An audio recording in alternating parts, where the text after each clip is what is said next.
알려드리면 주일 아침 설교하는 거 처음이에요. 하임이 엄마가 겪고 수많은 스트레스와 고통을 오늘 떨쳐버릴 수 있을 것 같아서 저도 굉장히 기대하는 마음으로 설교를 준비했습니다. 빌립보서 2장에 나오는 이 말씀은 예수 그리스도에 관해서 말씀하는 아주 중요한 부분입니다. 2장 5절로 바로 나오는 말씀을 보면 너희 안에 이 마음을 품으라 곧 그리스도 예수의 마음이니 라고 나옵니다. 이 품으라는 단어는 이 원어에 따르면 어딘가 특별히 관심을 두는 것, 어딘가에 특별히 관심을 두고 생각을 두어서 그거에 판단한 태도를 발달시켜 나간다는 것까지 그 의미를 갖습니다. 근데 바울은 이 단어를 그저 단순한 권면의 단어를 사용하는 것이 아니고 명령형으로 사용을 합니다. 너희 안에 이 마음을 품으라 라고 분명히 명령형으로 이야기하고 있습니다. 다시 말해서 이 빌립보 교인들로 하여금 바울이 이제부터 말하는 그리스도 예수의 마음을 그들로 하여금 반드시 품어달라라고 명령하고 있는 것입니다. 따라서 이 말씀은 결코 가볍지도 또 단순하지도 않는 바울의 말씀입니다. 이 말씀이 이루어지는 것을 우리가 보면서 그 앞부분을 우리가 보게 되면 1절로 4절까지 나오는 그 말씀이 바로 5절로부터 시작되는 연결되는 그 말씀을 우리가 좀 더 이해할 수 있습니다. 2장 1절로 4절까지 나오는 말씀을 보면 그리스도인이라면 가져야 할 바른 신앙의 자세를 말씀하고 있습니다. 1절부터 잠깐 살펴보겠습니다. 1절에 그러므로 그리스도 안에 무슨 권면이나 사랑의 무슨 위로나 성령의 무슨 교제나 긍휼이나 자비가 있느냐라고 말씀하시며 2절에서 바로 이어서 이러한 그리스도 안에 있는 것들로 같은 한 마음, 사랑의 마음을 가질 것을 말씀합니다. 3절에서는 성도들 간에 어떤 일을 하든지 다툼이나 허영이 아닌 오직 겸손한 마음을 가지고 각각 자기보다 남을 낮게 여기라고 말씀합니다. 4절에서는 각각 자기 일을 돌아볼 뿐더러 또한 각각 다른 사람의 일을 돌아보라고 말씀합니다. 다시 말해서 바울은 이러한 일들을 하기 위해서는 빌립보 성도들로 하여금 그리스도 예수 안에 있는 마음, 그리스도 예수 안에 있는 그러한 같은 태도를 그들 또한 가져야 한다고 말씀하고 있는 것입니다. 그리고 그 그리스도 예수에 관한 말씀은 바로 6절과 8절에서 나오는 말씀으로 우리가 이해할 수 있습니다. 6절에는 이렇게 나옵니다. 그는 근무 하나님의 본체시나 하나님과 동등됨을 취할 것으로 여기지 아니하시고로 시작을 합니다. 그리스도 마음의 첫 번째 시작은 바로 이 예수님이 정말로 어떠한 분이셨는가를 말씀하시면서 시작을 합니다. 예수님은 근본 하나님의 본체시라고 여기서 분명히 말씀을 통해 우리에게 알려줍니다. 본체는 모양이며 모습 또는 형체라는 말인데 원어에 따르면 근본 하나님의 본체 신화에서 이 근본과 신화의 연결을 우리가 살펴보면은 원래부터 계셨던, 원래부터 존재하셨던, 원래부터 그러한 상태에 계셨던 이라는 말씀입니다. 다시 말해서 우리가 믿음의 고백을 하는 것처럼 원래부터 태초부터 하나님과 함께 계셨고 또한 하나님의 형체이셨던 분이 바로 예수님이라는 말씀입니다. 그리고 바울은 바로 이어서 이 예수님의 속성이 하나님과 동등됨이라고 그가 표현을 하고 있습니다.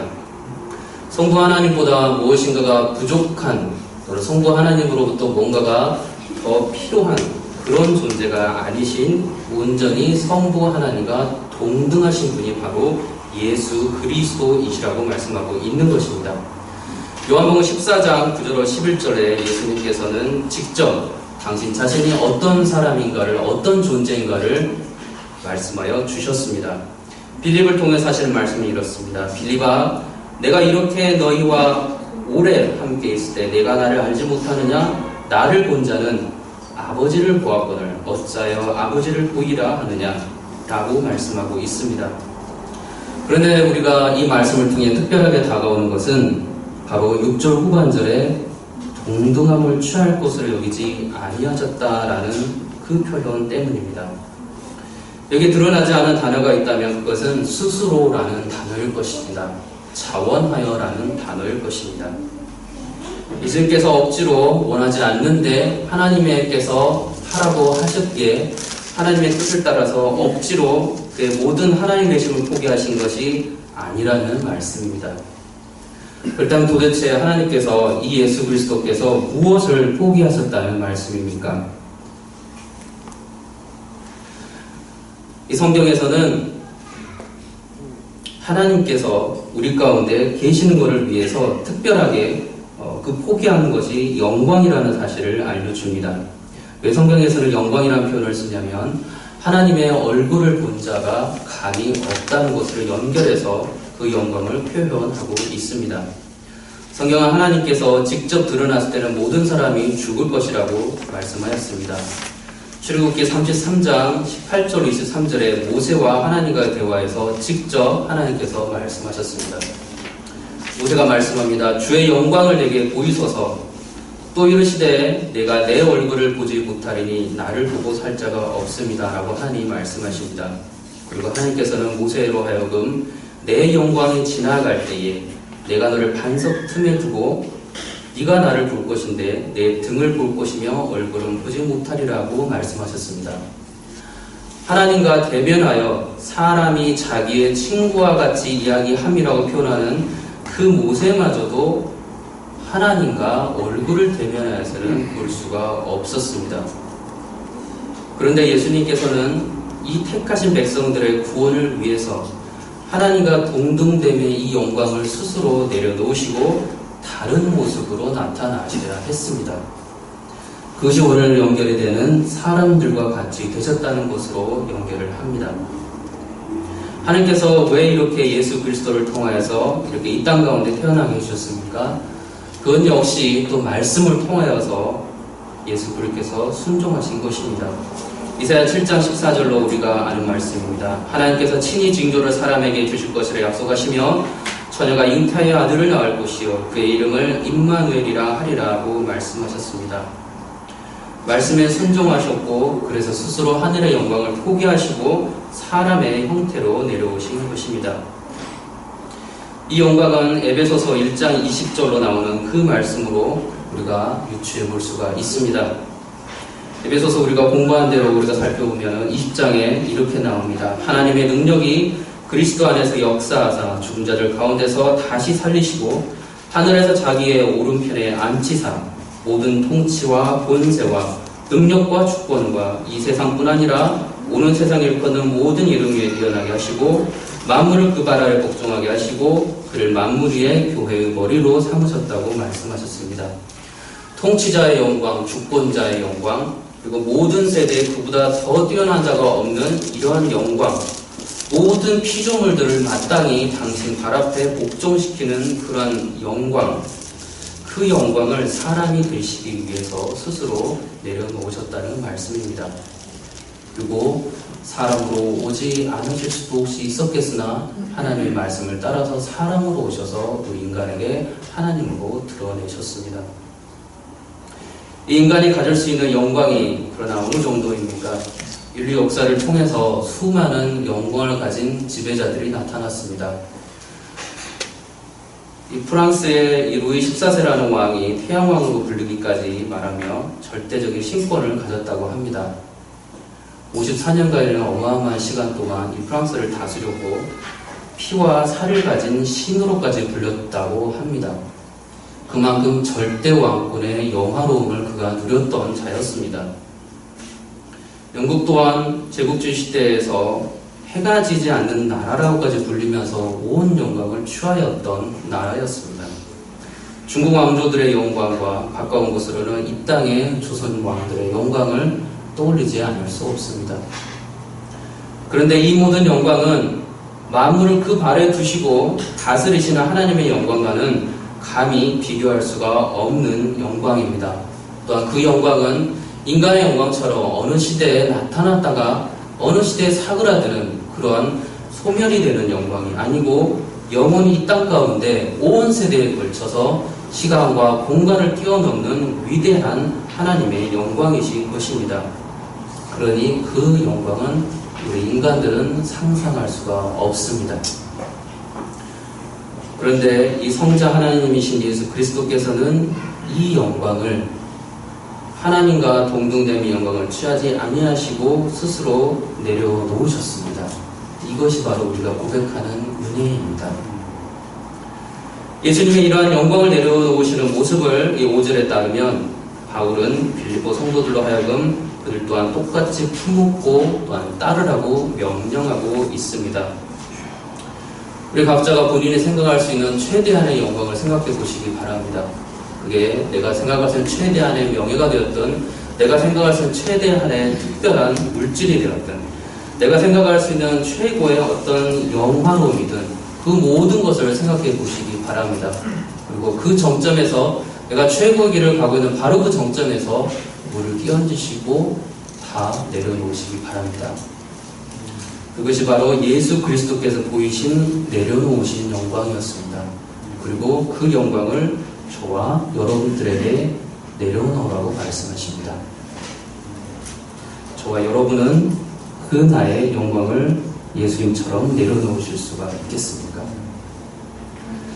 예수님께서 영광을 내려놓으시고 사람이 되심에 관해서 7절과 8절에서 말씀하십니다. 오히려 자기의 비워서 종의 형체를 가지사 사람들과 같이 되셨다고 말씀합니다. 8절에서는 사람으로 모양으로 나타나사 자기를 낮추셨다고 말씀합니다. 우리가 보여지는 단어들이 있습니다. 오히려라는 비워, 종의 형체, 사람의 모양, 낮추셨다. 이런 모든 단어는 겸손과 관련된 단어입니다.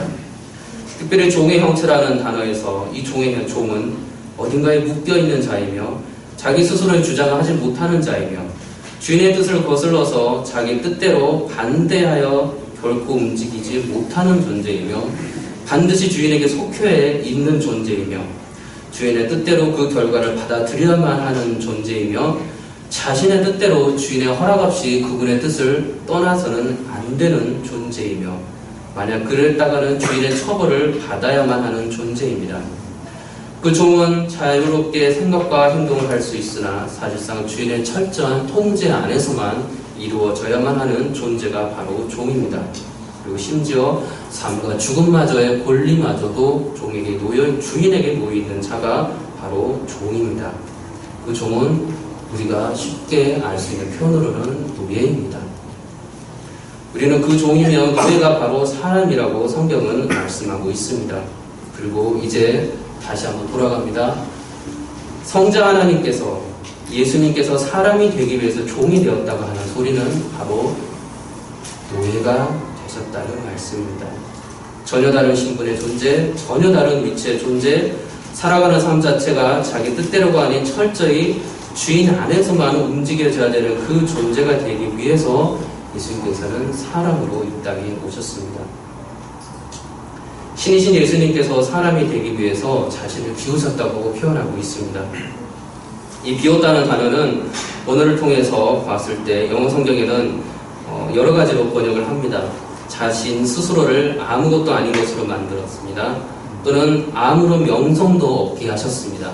또는 자신을 텅 비우셨습니다. 라고 번역을 합니다. 다시 말해서 예수 그리스도께서는 이 땅에 인간의 몸을 입기 전에 자신을 다 비우셨고 자신의 영광을 다 내리시고 종의 형체를 가졌다는 표현이 자신이 아무것도 아닌 존재로 아무런 명성도 없는 존재로 자신을 텅 비우는 존재가 되었다고 말씀하고 있는 것입니다. 바울은 하나님께서 이러한 인간으로 나타나신 신의 현현이라는 이 모습을 두고서 그의 말씀에 그가 받은 계시의 말씀에 이런 단어를 사용합니다. 이 단어를 사용하는 것은 창조주 하나님과 피조물 간의 그 영광의 격차가 감히 상상할 수 없을 정도로 크고 놀랍다는 것을 그가 알았기 때문인 것입니다. 예수님께서는 그러나 사람들의 눈앞에 사람의 형체로 나타나셨습니다. 부작용이 생겼습니다. 하늘에 계신 하나님께서 계실 때는 사람들이 하늘의 하나님을 영광스럽게 찬양했는데 그분이 막상 이 땅 가운데 사람의 모습으로 내려오니 사람들이 우습게 보기 시작했습니다. 그들처럼 보기 시작했습니다. 그래서 예수님의 제자들마저도 그 영광의 격차를 느끼지 못하고 베드로는 예수님을 부인하면서 저주하면서 내가 저 사람을 도무지 알지 못한다라고 이야기했고, 여전히 많은 제자들과 여전히 많은 사람들이 그때 예수님을 따르면서도 정작 예수 그리스도를 구주라 고백할 그때에는 예수 그리스도를 자신과 같은 사람으로 여겼습니다. 그렇다면 저와 여러분은 베드로와 다릅니까? 베드로의 나는 저 사람 예수를 알지 못하노나 라고 저주하는 그 절절한 외침에 저희들 자신은 과연 자유롭습니까? 내 삶에 내 기준으로 능력 있는 사람 예수만 알고 승리하시는 사람 예수, 풍족하게 내 삶을 채워주시는 기쁨의 사람 예수만 알고 그 예수만 우리가 쫓아가며 섬기려고 하지는 않습니까? 내 삶이 조금 불편해지고 또 어려워지기 시작해서 그 사람 예수께서 능력이 없어지셔서 더 이상 그분을 찾지 않고 내 삶에 내 어려워지는 삶 속에서 저 능력 없는 사람 예수가 아닌 더 능력 있는 사람을 찾으려고 하지는 않습니까? 예수께서 당신의 백성들을 죄에서 구원해 주시기 위해서 신이신 영광에 비하면 너무나도 보잘것없는 존재와 같은 인간의 모습으로 오신 분이 바로 성자 하나님이십니다. 우리는 이 사실을 놓쳐서는 안 됩니다. 예수님께서는 인간으로 오셨지만 또한 동시에 온전한 하나님이셨습니다. 우리는 그걸 믿음으로 고백을 합니다. 그 믿음이 우리 가운데 반드시 있어야만 우리의 삶이 어떤 변화가 생기든지 간에 우리는 예수 그리스도를 믿고 불신하지 않을 수 있습니다. 예수 그리스도가 하나님의 아들이시기 때문에 그분이 인간이라는 사실에만 집중하는 순간 우리는 우리 삶 가운데 내 능력을 해결해 주실 분은 인간 예수에서 잘 수 없다는 어리석은 고백을 크리스찬이라고 하는 사람도 할 수가 있는 위험을 가지고 있습니다. 우리는 그렇기 때문에 예수 그리스도께서는 마땅히 인간이시며 동시에 완전한 신으로 우리 가운데 모든 영광을 가지신 분으로 왔다는 것을 고백해야 마땅합니다. 8절 후반부에서는 예수님께서 자기를 낮추시고 또한 말씀을 따라 죽기까지 복종하셨다고 말씀합니다. 그 복종의 끝은 십자가에서 피 흘려 돌아가심이었고 이는 하나님의 구원 계획의 완전한 복종을 통한 완성이었습니다. 그리고 예수님께서는 이 구원을 이루시는 하나님의 계획에 끝까지 복종하시며 말씀을 따라 그 고통을 당하셨습니다. 이사야 53장에 나오는 이 종에 관한 고난의 종에 관한 노래는 이 예수 그리스도에 대해서 너무나도 잘 알려주고 있는 성경 구절입니다. 이사야 53장 3절에 나오면 그는 멸시를 받아서 사람에게 실어 버림바 되었으며 간고를 많이 겪었으며 질고를 나는 자라 마치 사람들에게 얼굴을 가리우고 보지 않음을 받는 자 같아서 멸시를 당하였고 우리도 그를 귀히 여기지 아니하였도다라고 말씀합니다. 7절에서는 그가 곤욕을 당하여 괴로울 때에도 그는 입을 열지 아니하였으며 마치 도수장으로 끌려가는 어린 양과 털 깎는 자 앞에 잠잠한 양같이 그 입을 열지 아니하였다고 말씀합니다. 이사 56장 10절에서는 나를 때리는 자들에게 내 등을 맡기며 나의 수염을 뽑는 자들에게 나의 뺨을 맡기며 수욕과 침뱉음을 피하려고 내 얼굴을 가리우지 아니하였다라고 말씀합니다. 바울은 빌립보 성도들에게 이제 이렇게 말씀합니다. 빌립보 성도들이여 사람이 되시기까지 자기를 낮추시고 십자가에서 죽기까지 성부 하나님께 복종하신 성자 하나님이신 예수 그리스도처럼 여러분도 지극한 겸손으로 하나님의 말씀을 죽기까지 순종하시기 바랍니다. 예수님의 지극히 겸손함으로 서로를 돌아보며 예수님의 십자가에서 죽기까지 복종하신 그 복종함으로 여러분도 하나님의 말씀에 복종하심으로 나의 기쁨을 충만하게 하여 주시기 바랍니다. 라고 바울이 이 빌립보 교인들에게 말씀합니다. 이 바울의 계시의 명령에 우리가 어떻게 반응합니까? 빌립보 성도들이 가지는 바울의 말씀은 여전히 지금 이 순간 예수 그리스도를 구주라 고백하며 시인하며 하나님의 아들이라 그리스도인이라고 고백한 자들이 동일하게 따라야 하는 말씀입니다.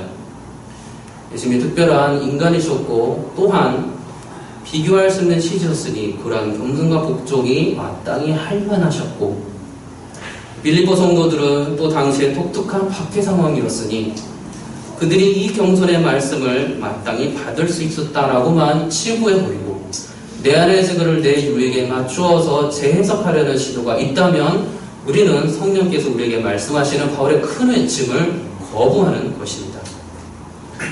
9절로 11절에서는 하나님께서 이 모든 겸손과 복종과 십자가에 죽으신 예수 그리스도를 영광으로 회복시켜 주시는 말씀이 나옵니다. 에베소서 1장에 나오는 이 영광의 말씀이 여기서 나오는 말씀과도 유사합니다. 이 영광의 회복은 우리 앞에서 읽어본 바로 이렇습니다.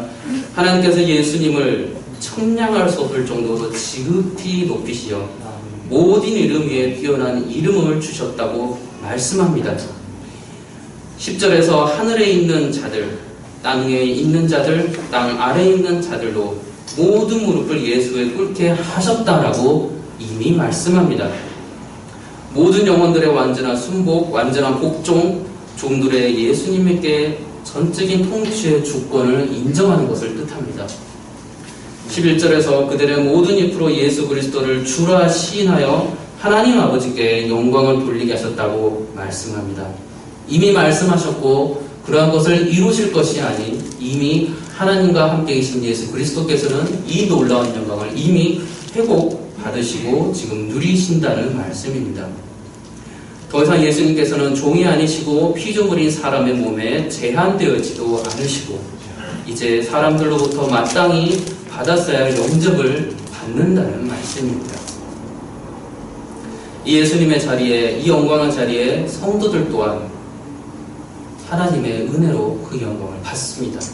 에베소 2장 4절 8절에서 예수님을 주시라 고백한 주의 백성들이 동일하게 하나님의 은혜로 그리스도 예수 안에서 함께 하늘에 앉히어 동일한 축복을 받게 될 것이라고 말씀합니다.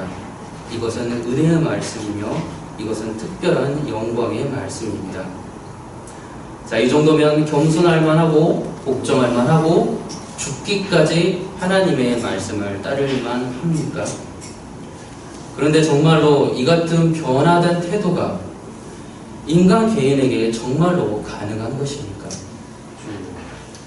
오늘 바울이 5절에서 너희 안에 이 마음을 품으라 하고 그리스도 예수의 마음이라고 말하며 계속해서 예수 그리스도가 어떤 분이시며 어떠한 겸손과 어떠한 복종을 그가 이루셨는가를 말씀하시며 그것으로 하여금 우리로 하여금 마땅히 따르라고 명령하는데 그리고 그 명령을 지킨 자는 우리가 예수 그리스도가 받은 그 영광처럼 우리 또한 영광을 받게 될 것이라고 말씀하는데 그렇다면 우리가 이 영광에 참여할 수가 있습니까? 그렇다면 우리가 이 영광에 정말로 개인의 모든 노력을 통하여서 이 영광에 참여할 수가 있습니까? 오늘 바울이 이 본문에서 그리스도 예수의 마음을 말씀해 주셨습니다. 나에게 어떤 변화를 줍니까? 이 말씀을 처음 들었다면 처음 들은 이 말씀을 통해서 나에게 어떤 마음이 생기고 어떤 변화가 일어나야 합니까? 이 말씀을 내가 이전부터 알고 있었다면 다시 내 삶 속에서는 어떤 변화가 일어날 수 있습니까? 바울을 통하여 놀라운 계시의 말씀을 내가 받았으나 바울이 기뻐할 만하고 또는 하나님께서 기뻐하실 만한 말씀들의 생각이 되고 그러한 태도의 변화가 더디다면 혹시 여전히 옛사람의 모습에 옛사람의 자리에 여전히 맴돌고 있는 듯한 어리석은 모습을 우리가 보이고 있다면 이는 무엇 때문입니까? 두렵고 떨림으로 구원을 이루어야 하는데 또 옛사람의 삶의 방식에서 온전히 벗어나지 못하는 이유는 무엇입니까? 어떻게 바울이 이토록 귀한 계시의 말씀을 받은 만큼 그의 삶을 하나님께 완전히 바칠 수가 있었습니까? 진정 참성도라면 이 수천 년 전에 바울이 했던 그 복종과 영광의 그 순종이 마땅히 이 땅 가운데 살아가는 그리스도인들에게도 이루어져야 하는데 정말로 우리는 저와 여러분들은 바울로 받던 이 계시의 말씀이 나의 구체적인 삶의 자리, 나의 일터에 나의 어떤 그 모든 환경과 자리에 동일하게 바울처럼 역사하고 있습니까? 아니면 여전히 내가 좋은 교훈으로 머물러 있습니까? 신앙의 처음으로 다시 되돌아가고자 합니다. 어떻게 하여야 우리가 이 말씀, 그리스도 예수의 마음을 품고서 정말로 바울처럼 이 빌립보 교인들에게 말하는 이 명령처럼 우리가 살아갈 수가 있습니까? 어떻게 우리가 피조물로서 예수 그리스도께서 받은 이 영광의 자리에 우리 또한 동참할 수가 있습니까? 그것은 바로 참 그리스도인이라면 모두가 고백했던 진리에서 우리가 찾습니다. 그것은 바로 예수 그리스도의 십자가에서 살아옵니다. 그리스도 예수께서 십자가에서 돌아가셨습니다. 커다란 대의 명분으로 의로운 죽음을 죽으신 것도 아닙니다. 이 성경은 이 죽음에 대해서 가장 단순하고 명확한 단어로 설명합니다. 그것이 바로 복종입니다. 하나님의 말씀을 따라 십자가에서 하나님으로부터 버림을 받으시고 십자가에서 돌아가셨습니다. 태초부터 한 번도 단 한순간도 성부 하나님과 떨어져 본 적이 없으시고 단 한순간도 멀어져 본 적도 없으시고 단 한순간도 조금의 그 관계가 틀어져 본 적도 없으신 예수 그리스도께서 당신의 백성들을 죄와 사망으로부터 구원하시기 위하여 처음이자 마지막으로 인간을 위해서 성부 하나님으로부터 철저히 그 순간 완전하게 떨어져 나가고 버려지고 저주를 받았던 것입니다. 연인들 간의 뜨거운 사랑에서도 잠시 떨어지는 것도 힘들어합니다. 그래서 결혼을 하는 거겠지요. 어린 아기들은 부모와 잠시 떨어져 있어서 그들이 불안감을 느낄 때 그들은 울음을 터뜨립니다. 부모 또한 사장에서 그 자녀와 함께이지 못하나 자녀의 모습을 보지 못하는 순간에는 언제라도 집에 돌아가서 자녀들을 보고 싶어 합니다. 죄인 되었던 나를 위해서 성자 하나님이신 예수 그리스도께서 성부 하나님으로부터 버리심을 받고서 구원을 이루시기 위해서 모든 죄를 대신 짊어지시고 십자가에서 돌아가셨습니다. 하나님께서 가장 미워하시는 것은 죄입니다. 하나님께서 가장 미워하시는 것은 죄이고 그 죄 때문에 인간이 하나님과 더 이상 연합하지 못하게 되었고 이 죄 때문에 피조물인 인간이 하나님의 창조세의 질서를 무너뜨렸고 인간들의 세상을 주장하면서 하나님 없는 세상을 만들어 가려고 했습니다. 이제 그 죄를 뒤집어 쓰시고 온 어깨에 당신의 백성들의 죄악을 짊어지시고 십자가에 예수 그리스도께서 돌아가셨습니다. 이 하나님의 시각은 안타까움에 머물러 있는 것이 아니었습니다. 하나님은 예수 그리스도를 버리셨습니다. 버리신 하나님이 상상이 되십니까? 예수 그리스도를 그 순간 십자가 못 벗겨 돌아가시는 그 순간 예수 그리스도를 놓아야만 했던 그 하나님이 우리는 그려지십니다. 부모와 자식 간의 관계에서도 자녀의 모습만 보아도 흐뭇하고 사랑을 느끼고 고백합니다. 자녀가 크게 아프거나 상처가 나면 너무나도 가슴에 아파하는 존재가 부모입니다. 감기에 걸려 고열에 시달리는 아기를 향해서 밤잠을 자지 못하고 설치면서 아기의 이마에 끊임없이 시원한 것을 갖다주는 자가 바로 부모입니다. 십자가를 홀로 짊어지고 갈 수도 없어서 구레네 사람 시몬에게 십자가를 대신 지우고 힘겹게 한 걸음 한 걸음 골고다 언덕으로 걸어가신 예수를 바라보며 가슴을 치며 슬피 우는 여자의 큰 무리가 있었다고 기록합니다. 그리고 십자가에 매달려 고통받으시고 서서히 죽어가시는 예수님을 십자가 아래에서 바라보는 여인들이 있다고 기록합니다. 그리고 그 여인들은 예수의 어머니 마리아와 이모와 글로바의 아내 마리아와 막달라 마리아라고 구체적으로 기록하고 있습니다. 어머니로서의 마리아가 비록 예수님이 하나님의 아들이심을 알고 있었지만 그녀는 어머니이셨습니다. 자신의 아들로서 예수 그리스도를 30년이 넘도록 어린 아기 때부터 직접 키우고 보살피고 자라나는 모든 삶의 과정을 그가 함께 하였던 어머니셨습니다. 그 어머니가 십자가에 매달려 돌아가시는 자신의 아들 예수를 바라보면서 어떤 마음이었겠습니까? 가슴이 찢어지는 아픔이었을 것이며 할 수만 있다면 자신의 목숨을 대신이라도 주고 싶을 아픔이었을 것입니다. 그토록 자녀를 사랑하는 존재가 바로 어머니이기 때문입니다. 그런데 이 모든 과정에 성자 하나님이신 예수님과 태초부터 언제나 함께 하셨던 분이 계셨습니다. 그분이 바로 성부 하나님이셨습니다. 성부 하나님과 성자 하나님의 관계는 그저 어떤 소명으로 이루어진 관계가 아닙니다. 삼위일체 하나님의 교통하심은 어떤 특별한 구원의 그 사역으로만 똘똘 뭉쳐진 그런 관계가 아닙니다. 성부 하나님, 성자 하나님, 성령 하나님의 삼위일체의 교통하심은 사랑의 교통하심입니다.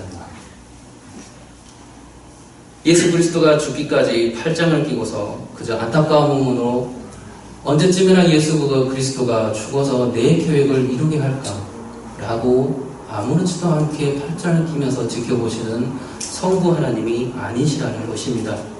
우리가 성부 하나님을 심리 분석은 할 수 없습니다. 그러나 우리가 하나님으로 이 땅 가운데 현현하신 예수 그리스도께서 슬픔을 느끼시고 고통을 느끼시고 눈물을 흘리셨던 것을 기억한다면 우리는 하나님께서 또한 결코 가볍지 않은 마음이었을 것을 우리는 압니다. 예수님께서는 이 버리심의 고통스러운 저주에 이렇게 목소리를 내뱉으십니다. 엘리 엘리 라마 사박다니 나의 하나님 어찌하여 나를 버리셨나이까. 내 죄를 위하여 내가 죄상 받고 구원을 받아 하나님의 백성이 되기 위해서 구원받은 내가 성부 하나님과 성자 하나님의 관계를 찢어놓은 것이나 다름없습니다. 물론 우리 인간이 감히 하나님의 관계에 끼어들어서 그분들의 관계를 찢어놓거나 갈라놓을 수 있는 권한은 없습니다. 그러나 구원받은 자의 입장에서 바라보게 된다면 그렇게도 이해할 수가 있습니다. 자, 구원받은 백성들이 이 삼위일체 하나님의 사랑의 교통하심을 갈라놓았습니다. 그렇다면 이 무서운 책임에서 우리가 어떻게 벗어날 수가 있습니까? 어떻게 우리가 이 사랑을 갈기각을 찢어놓은 이 구원의 계획에 우리가 어떻게 하나님을 달랠 수가 있습니까? 없습니다. 우리는 그렇게 할 수가 없습니다. 우리가 이 사랑 관계에서 철저하게 자유롭습니다. 그 이유는 바로 바울이 그의 글을 통해서 계속해서 말씀하고 있는 하나님의 전적인 은혜이기 때문이라고 말씀합니다. 에베소서 2장 8절에서 말씀합니다. 너희는 그 은혜에 의하여 믿음으로 말미암아 구원을 받았으니 이는 너희에게서 난 것이 아니요 하나님의 선물이라고 말씀합니다. 이 은혜의 깊이가 삼위일체 하나님으로부터 나온 것임을 안다면 성도의 구원이 결코 개인의 또는 공동체의 어떤 열심을 통해서는 결코 이룰 수 없는 것임을 우리가 마땅히 고백할 수 있습니다. 이 같은 사랑의 관계가 끊어지는 고통 가운데서도 인간의 사랑과는 분명히 다른 것이 있었습니다. 그것은 바로 구원의 사역이었습니다. 이 구원 사역은 예수 그리스도께서도 분명히 아는 사역이었습니다. 그거를 아신 예수님께서는 그를 사랑하시기에 슬퍼하는 여인들을 향하여 말씀하셨습니다. 누가복음 23장 28절에 보면 예루살렘의 딸들아 나를 위하여 울지 말고 너희와 너희 자녀를 위하여 울라. 보라 날이 이르면 사람들이 말하기를 잉태하지 못하는 이와 해산하지 못한 배와 먹이지 못한 젖이 복이 있다 하리라 라고 말씀하셨습니다. 그리고 숨을 거두시기 전에 말씀하셨습니다. 이제 다 이루었다. 무엇을 다 이루신 겁니까? 무엇 때문에 이토록 고통스럽게 버림받아야만 하셨던 겁니까? 마태복음 26장에서는 이 겟세마네 동산에서 기도하신 예수님의 기도문에서 십자가에서 하나님으로부터 버림받는 그 고통스러움을 또한 말씀하여 주십니다. 내 마음이 매우 고민하여 죽게 되었다라고 말씀합니다. 하나님이여 아버지여 만일 할만하거든 이 잔을 내게서 옮기시옵소서 말씀합니다. 그러나 나의 원대로 마옵시고 아버지의 원대로 합니다.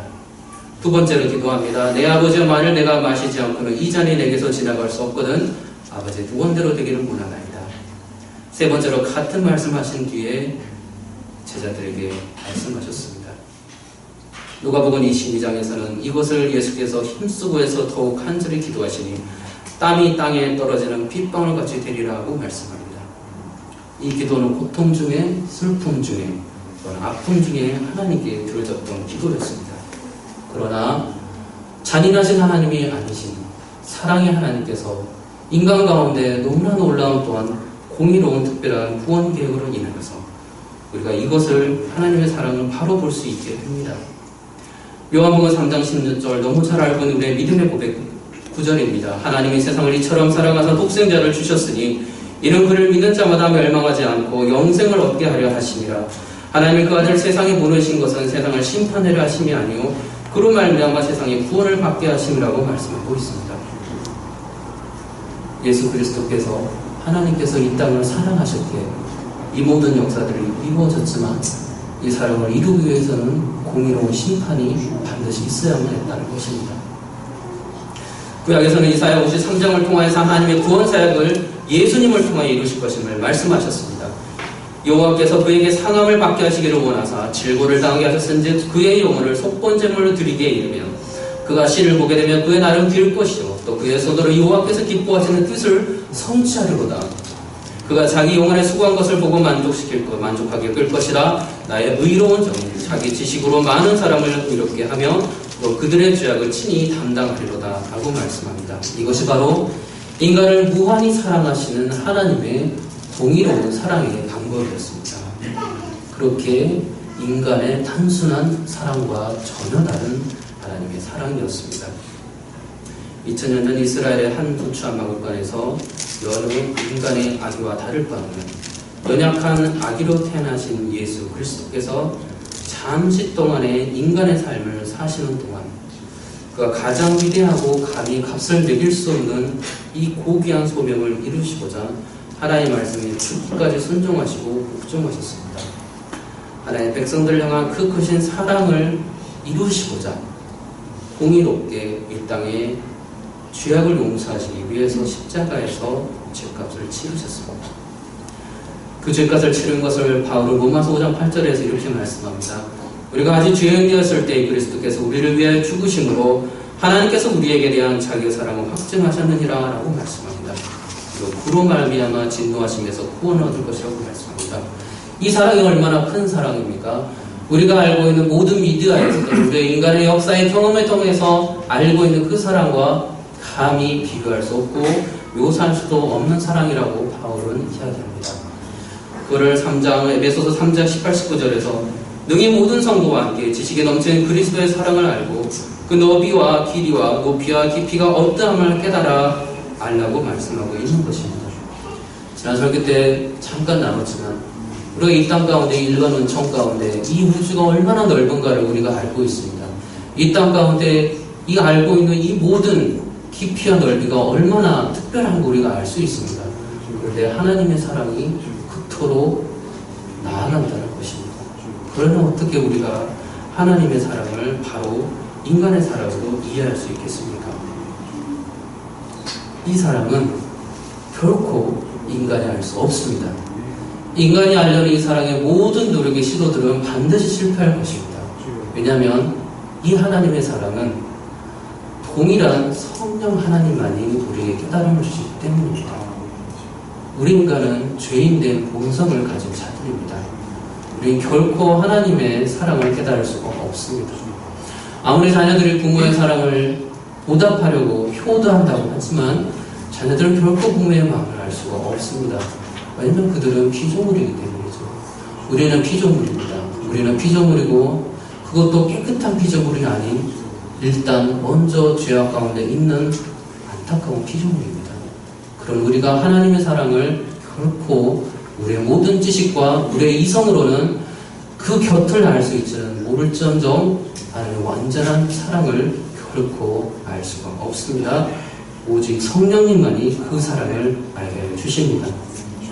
그 성령께서 깨달게 알게 해주시는 그 사랑 가운데 거할 때에만 우리가 예수 그리스도를 알게 됩니다.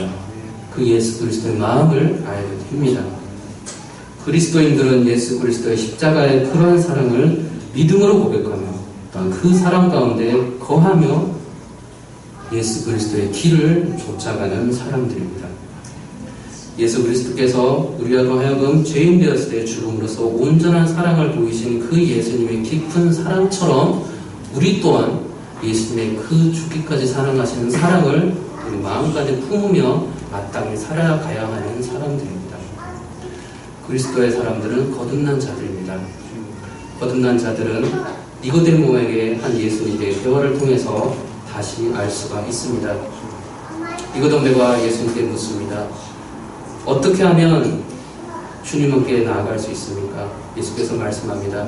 진실로 진실로 내게 이르노니 사람이 거듭나지 아니하면 하나님 나라를 볼 수 없느니라고 말씀합니다. 거듭난다는 것은 다시 태어난다는 말씀입니다. 이것을 니고데모가 이해하지 못합니다. 니고데모가 이르되 사람이 늙으면 어떻게 날 수 있습니까? 두 번째, 모태로 들어갔다가 다시 날 수 있습니까? 예수께서 말씀하시기를 사람이 물과 성령으로 나지 아니하면 하나님 나라에 들어갈 수 없다고 분명히 말씀하십니다. 우리는 예수 그리스도의 이 십자가의 구속의 사랑으로 인하여서 옛사람이 죽고 새 사람을 입은 자들입니다. 의와 진리의 거룩함으로 지으심을 받은 새 사람입니다. 그 새 사람이 된 자들에게는 사랑만이 남아있으며 그러한 것으로 거듭난 그리스도인들에게는 사랑의 십자가만이 남아있습니다. 예수님의 십자가를 지고서 그 사랑의 십자가를 지고서 저와 여러분들은 오늘도 예수님의 길을 걸어갈 수 있습니다. 그 사랑을 알기에 그 사랑을 입은 은혜만큼 우리는 예수님을 끝까지 사랑할 수 있습니다. 그 사랑을 알기에 그리스도 안에서 어떤 권면하심을, 사랑의 어떤 위로하심을, 성령의 어떤 교제하심과 궁휼하심과 자비하심이 그리스도인들이라고 말하는 공동체 가운데 있음을 우리는 고백합니다. 성부, 성자, 성령 삼위일체 하나님의 완전하신 겸손 가운데 운행하시는 그 하나됨을 우리가 믿음으로 고백함으로 성도들 간의 마음을 같이 할 수 있고 같은 사랑을 가질 수 있으며 뜻을 합할 수 있고 한 마음을 품을 수 있습니다. 그런 그리스도 예수의 십자가의 사랑의 마음을 가진 거듭난 참 그리스도인이라면 아무 일에든지 다툼이나 허용을 하지 않습니다. 그런 예수 그리스도의 십자가 사랑 가운데 거하는 자들이라면 오직 예수님처럼 겸손한 마음으로 각각 자기보다 남을 낮게 여길 수 있습니다. 그 십자가의 사랑을 아는 자만이, 그 십자가의 사랑을 깨닫게 해주시는 자만이 자기를 충성되이 돌아볼 뿐더러 또한 다른 사람들을 돌아볼 수 있습니다. 그리스도인들은 선행과 교훈에 갇힌 종교가 아닙니다. 그리고 그것을 향해 나아가는 종교도 아닙니다. 오직 그리스도인들은 예수님의 사랑과 십자가에서 죄인들을 위해서 돌아갔던 예수님을 기억하고 전하는 기쁜 소식을 전하는 자들이며 그 자들의 마음 가운데서는 십자가의 무한한 예수 그리스도의 사랑을 알고 살아가는 자들입니다. 이 짧은 본문을 선행으로 이해하셨다면 그 선행마저도 행하지 못하는 혹시 저와 여러분의 몇몇이 계시다면 다시 예수 그리스도 십자가의 그 깊으신 사랑 앞에 무릎을 꿇어보시기 바랍니다. 예수 그리스도의 사랑과 하나님의 은혜와 성령의 깨닫게 하시는 그 인도하심으로만 말씀을 향하시기 바랍니다. 예수님의 그 십자가의 죽기까지 그 사랑 안에서 그리스도 안에 모든 권면과 사랑과 위로와 교제와 궁유를 만나시기를 바랍니다. 그 십자가의 사랑 안에서 같은 사랑의 한 마음을 품으실 수 있기를 바랍니다. 그 보혈의 죄사함이라는 넘치는 사랑 안에서 다툼과 허영을 뿌디 버리실 수 있기를 바랍니다. 그 사랑 안에서 예수 그리스도께서 보이신 자기를 비우시기까지 겸손하셨던 그 사랑을 가지시기를 바랍니다. 내가 죄인 됐을 때 나를 위하여 죽기까지 사랑하여 주심으로 예수님의 그 십자가의 사랑 안에서 나보다 남을 더 낮게 여기실 수 있기를 바랍니다. 그 사랑 안에서 내 일을 충성되이 돌보면서도 또한 동시에 다른 사람들의 일을 충성되이 돌볼 수 있는 그리스도인들이 되시길 바랍니다. 나의 양심에 의로운 겸손함에서가 아닌 오직 예수 그리스도 십자가에서 돌아가시기까지 죽기까지 복종하신 그 복종하심으로 이루신 하나님의 놀라운 구원이라는 그 측량할 수 없는 사랑을 안에 거하고 진정으로 하나님께서 기뻐하시는 그리스도의 향기를 널리 드러내는 주의 성도들이 되기를 바랍니다. 예수 그리스도의 십자가 사랑을 오늘도 또다시 계속해서 묵상함으로 주님 오시는 그날까지 끊임없이 갈망함으로 그 사랑에 주체할 수 없는 넘침으로 살아가시는 여러분들이 되시기를 바랍니다. 그 사랑만이 우리를 참으로 하나님께로 이끌어 주실 것이며 그 사랑만이 참으로 십자가 사랑만이 참으로 바울의 공고대로 너희 안에 이 마음을 품으라 곧 그리스도 예수의 마음입니다. 이 마음을 품고 우리는 살아갈 수 있을 것입니다. 기도하겠습니다. 거룩하신 아버지 하나님 감사합니다. 우리가 주 앞에 온전히 죄 가운데 머물러 있는 불쌍한 자들이지만 주께서 우리를 구원하여 주시고 십자가의 놀라운 사랑으로 인하여서 우리가 하나님 앞에 나아갈 수 있게 됨을 감사합니다. 우리가 모든 인간의 노력으로 주의 사랑을 알고자 하나 주의 사랑을 도무지 깨닫지 못합니다. 성령 하나님 충만함으로 우리에게 알려주시사 주의 성령을 우리의 삶 가운데 충만하게 해주시사 그 사랑으로 인하여서 우리가 주의 말씀을 알게 해주시고 그리스도 예수의 마음을 알게 해주시고 그리스도 예수의 마음으로 겸손하고 옥종함으로 한 마음으로 서로를 섬기는 놀라운 능력의 주의 사람들이 다 되게 하여 주시옵소서. 살아계신 우리 주 예수 그리스도 이름으로 기도드려옵나이다. 아멘.